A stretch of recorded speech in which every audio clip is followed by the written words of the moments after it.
നൽകി അനുഗ്രഹിക്കട്ടെ. ആമീൻ ബിറഹ്മതിക യാ അർഹമർ റഹീമീൻ.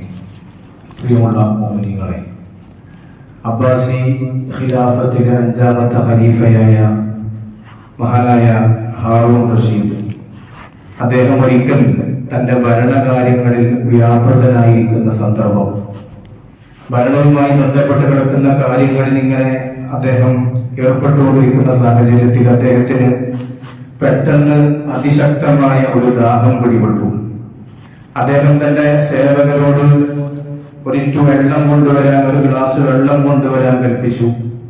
സേവകർ വെള്ളവുമായി കടന്നു വന്നപ്പോ അദ്ദേഹത്തിന്റെ സദസ്സിലുണ്ടായിരുന്ന ഇബ്നു സമ്മാഖ് എന്ന് പറയുന്ന മഹാനായ പണ്ഡിതൻ അദ്ദേഹം എഴുന്നേറ്റ് നിന്ന് രാജാവിനോട് പറഞ്ഞു, രാജാവെ, വെള്ളം കുടിക്കരുത്, എനിക്ക് നിങ്ങളോട് ഒരു ചോദ്യം ചോദിക്കാനുണ്ട്, ആ ചോദ്യത്തിന് നിങ്ങൾ ഉത്തരം പറഞ്ഞിട്ടേ വെള്ളം കുടിക്കാവൂ എന്ന് രാജാവിനോട് ഇബ്നു സമ്മാഖ് എന്ന് പറയുന്ന പണ്ഡിതൻ എഴുന്നേറ്റ് നിന്ന് പറയുകയാണ്.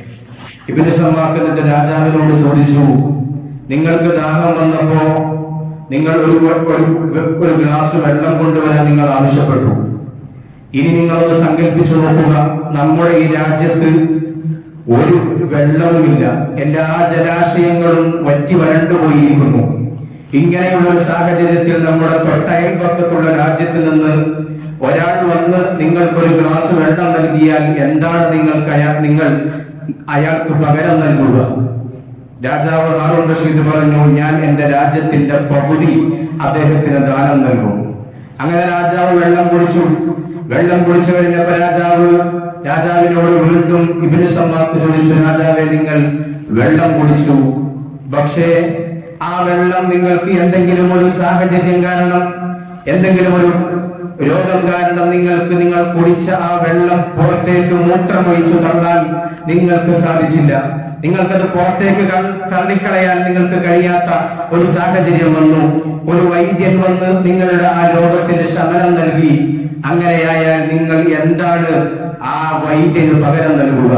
ഇബ്നു സമ്മാഖ് ചോദ്യം ചോദിച്ചപ്പോ ഹാറൂൺ റഷീദ് എന്ന് പറയുന്ന രാജാവ് മറുപടി പറഞ്ഞു, ഞാൻ എന്റെ രാജ്യത്തിന്റെ പകുതി ആ വൈദ്യന് സമ്മാനമായി നൽകും എന്ന് ഹാറൂൺ റഷീദ് മറുപടി പറയുകയാണ്. ഈ സന്ദർഭത്തിൽ ഇബ്നു സമ്മാഖ് എന്ന് പറയുന്ന പണ്ഡിതൻ ഹാറൂൺ റഷീദിന്റെ മുഖത്ത് നോക്കി പ്രസ്താവിക്കുകയാണ്, ഒരു ഗ്ലാസ്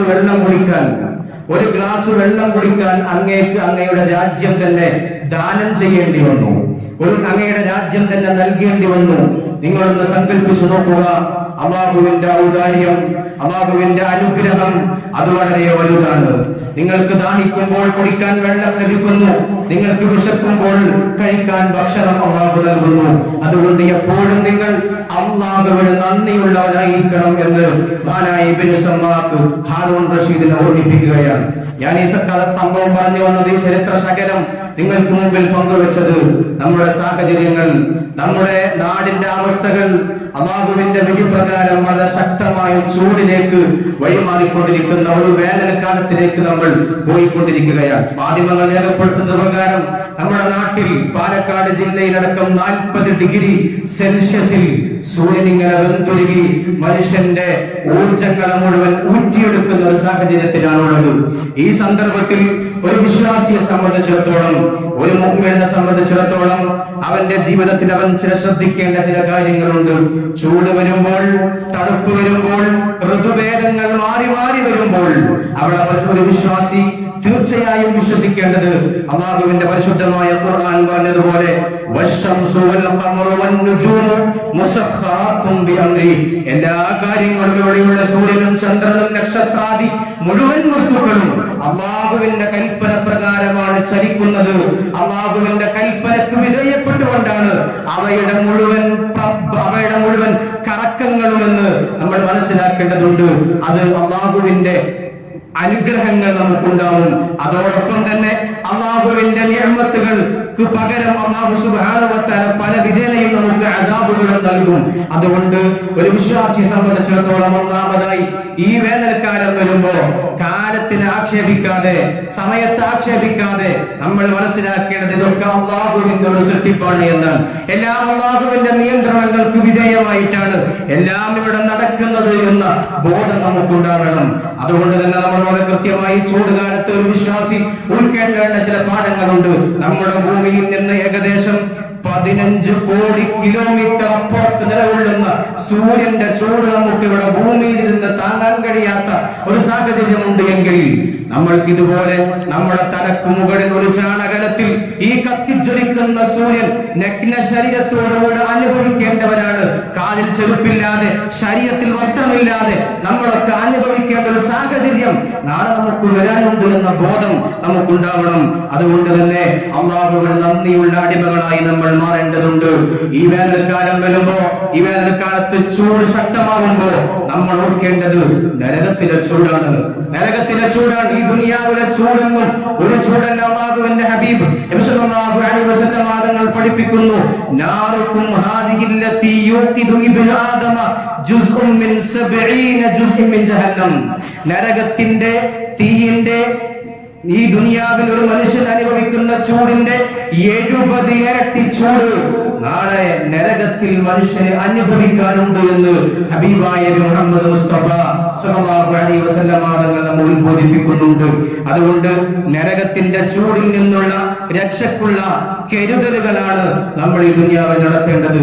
ദുനിയാവിലെ ചൂട് അത് 2 മാസം കഴിഞ്ഞാൽ, 3 മാസം കഴിഞ്ഞാൽ ആ ചൂട് ഇല്ലാതാവും. പിന്നീട് മഴക്കാലം വരും. പക്ഷെ ആഖിറത്തിലെ ചൂട് അത് കാലാകാലം നമുക്ക് അനുഭവിക്കാനുള്ളതാണ് എന്ന ബോധം നമുക്കുണ്ടാവണം. അതുകൊണ്ട് ആ ചൂടിൽ നിന്ന് രക്ഷ നേടാൻ, ആ ചൂടിൽ മനുഷ്യന്മാരെയും കല്ലുകളെയുമാണ് ആ നരകത്തിലിട്ട് കത്തിക്കുന്നത്, അതിന്റെ വിറകുകൊള്ളികളാകുന്നത് മനുഷ്യന്മാരാണ് എന്ന് പരിശുദ്ധമായ ഖുർആൻ നമ്മെ പഠിപ്പിച്ചിട്ടുണ്ട്.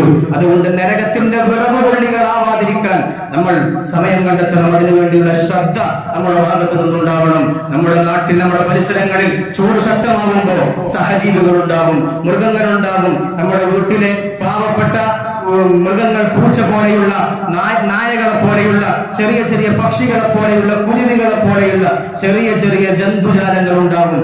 നമ്മുടെ ദാഹം അകറ്റുക എന്നതിനോടൊപ്പം സഹജീവികളുടെ ദാഹം അകറ്റാനുള്ള ശ്രദ്ധ നമ്മുടെ ഭാഗത്തു നിന്നുണ്ടാവണം. ഹബീബായ സല്ലല്ലാഹു അലൈഹി വസല്ലം തങ്ങൾ ഒരു വ്യഭിചാരിണിയായ പെണ്ണ്, വിശന്നു വലഞ്ഞ, ദാഹിച്ചു വലഞ്ഞ ഒരു നായക്ക് വെള്ളം കൊടുത്തതിന്റെ പേരിൽ സ്വർഗത്തിലേക്ക് പോയ പെണ്ണിന്റെ കഥ നമ്മെ പഠിപ്പിച്ചിട്ടുണ്ട്. അതുപോലെ തന്നെ ഒരു പൂച്ചക്ക് ഭക്ഷണം കൊടുക്കാതെ, വെള്ളം കൊടുക്കാതെ കെട്ടിയിട്ട സ്വാലിഹത്തായ പെണ്ണ് നരകത്തിലേക്ക് പോയ കഥയും ഹബീബായ മുത്തുനബി പഠിപ്പിച്ചിട്ടുണ്ട്. അതുകൊണ്ട് സ്വർഗം നേടാൻ, നരകത്തിൽ നിന്ന് സുരക്ഷ നേടാൻ ഏറ്റവും ഒത്ത ഒരു അവസരമാണ് ഈ അവസരം. നമ്മുടെ വീടുകളിൽ എന്തെങ്കിലും രാവിലെ ഒരു പാത്രത്തിൽ